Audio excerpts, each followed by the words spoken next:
Ano? Nandiyan pa ba yung nanay mo? Wala na, kaaalis lang. Yung tatay mo, Di naglagon ngayong araw eh. Tumadalas na nga yata hindi niya pagsipot. baka busy lang. Siguro. Kamusta araw mo? Heto, wala na namang katuturan.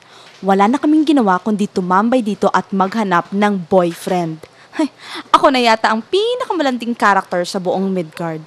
Isipin mo ba naman, 3 oras ako nagsasabing wanted boyfriend. 3 oras? Grabe. Ano ba yung hinahanap niya sa boyfriend? Yung mabait. Mabait? Mabait. Wow, malalim din pala yung nanay mo.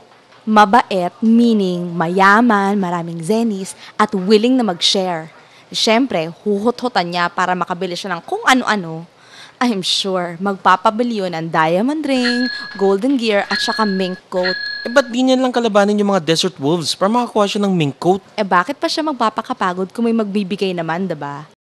Tsaka, yung iba niyang gusto, di naman madaling makuha, no? Tulad ng... Robe of casting. Saint's robe. Teka lang, alin yung gusto niya? Yung robe of casting o yung saint's robe? Kailangan ba niyang mamili? Di hihingi niya pareho. Kaya nga, mabait yung hanap niya, diba?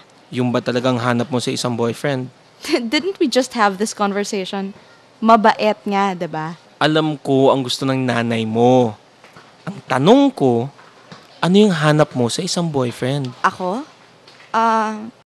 Teka lang, nakakarami ka na ng tanong Ikaw munang sumagot.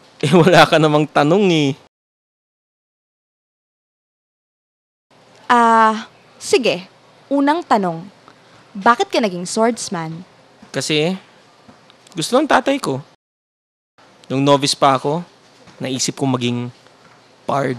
Bard? Parang ang layo yata sa swordsman Oo nga.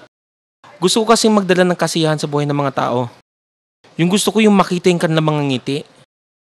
Gusto ko silang dalhin sa iba't ibang lugar sa pamamagitan ng aking mga kwento at kanta. Pero hindi naman tayong may hawak ng ating mga buhay, kundi yung mga nanay at tatay natin. Kaya ako naging swordsman. So, hindi ka masaya sa buhay mo? Masaya na rin. Bilang swordsman, marami akong nagagawa. Marami akong nakalabang mga monsters. May mahina, may malakas, may buhay, may patay. Nakasanayan ko na rin itong buhay na to. Tsaka iba yung pakiramdam na may nailigtas ka mula sa kapahamakan. Okay na rin sa akin yung ilagay sa alanganin ang sarili ko. Huwag lang masaktan yung mga mahal ko. Yung mag-alaga ng ibang tao. Masaktan na ako. Huwag lang sila. Umiiyak ka ba? Hindi, no? Tama na nga itong katamahang to. Oh, sasagutin mo ba yung tanong ko? Ano nga yung tanong mo? Ano ang hanap mo sa isang boyfriend? Yung mabait? Mabait? Oo. Yung ilalagay niya sa alanganin ng sarili niya, wag lang masaktan ng minamahal niya. Yung mag-aalaga sa akin. Yung kahit masaktan siya, basta wag lang ako. Buhay ko ito'y ibibigay sa'yo. Kahit siya ang nasa isip mo. Santi, Pity Pat? may sasabihin sana ako sa'yo. Mahal kita. Sante? Sante? Sante! Sana'y ako ang ibigin mo.